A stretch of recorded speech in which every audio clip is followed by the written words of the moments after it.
இது வரைக்கும் gate kids சேனலை சப்ஸ்கிரைப் பண்ணாதுங்க, உடனே சப்ஸ்கிரைப் பண்ணுங்கள். அப்படியே அந்த பெல் சிம்பிளையும் ப்ரெஸ் பண்ணுங்கள். எங்களுக்கான சப்ஸ்கிரைபர்.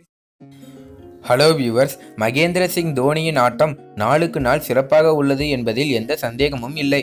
அவர் தனது 36 வயதிலும் பந்து வீச்சாளர்களுக்கு சிம்ம சொப்பனமாக திகழ்ந்து வருகிறார். கடந்த ஞாயிற்றுக்கிழமை அன்று பஞ்சாபின் பிந்த்ரா மைதானத்தில் நடைபெற்ற போட்டியில் தோனி சிஎஸ்கே அணியை வெற்றியின் விளிம்பு வரை அழைத்துச் சென்றார்.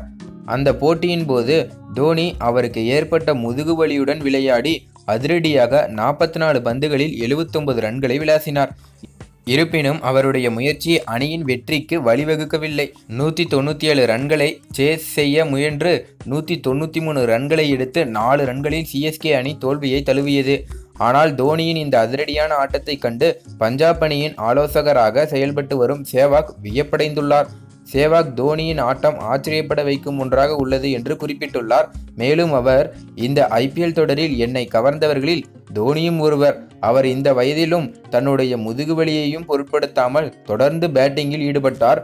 தோனி இடத்தில் வேறொரு வீரர் இருந்திருந்தால் அவர் களத்தை விட்டு வெளியேறி வீரர்கள் அறைக்கு சென்றிருப்பார். ஆனால் தோனி ஒரு கேப்டனாக பொறுப்புகளை ஏற்று கடைசி வரை களத்தில் நின்றார். சிஎஸ்கே அணி 30 பந்துகளில் 76 ரன்கள் தேவை என்ற நிலையில் இருக்கும் போது தோனி 5 சிக்சர்கள் மற்றும் 6 பவுண்டரிகளுடன் அணியை வெற்றிக்கு மிக அருகில் வரை கொண்டு சென்றார். கடைசி ஓவரில் 17 ரன்கள் தேவைப்பட்ட நிலையில் மோகித் சர்மா சிறப்பாக பந்து வீசி அதுவரை விளையாடிய 3 போட்டிகளில் பஞ்சாப் அணியின் 2வது வெற்றிக்கு வித்திட்டார். இது இந்த தொடரில் தோனி தலைமையிலான அணியின் முதல் தோல்வியாகும். தோனியின் சிக்சர்களை பார்க்கும்போது அது அவர் முதுகுவலியால் அவதிப்படுகிறார் என்று தெரியாதவாறு இருந்தது.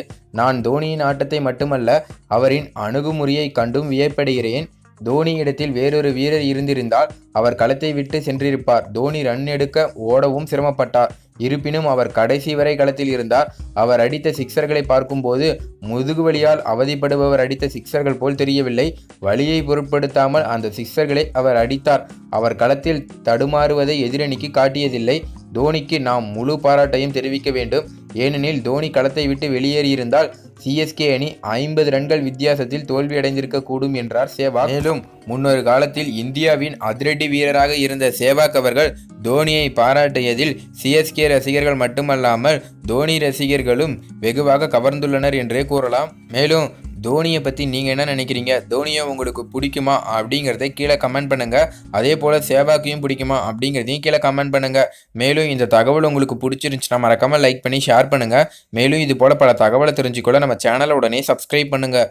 தேங்க்யூ.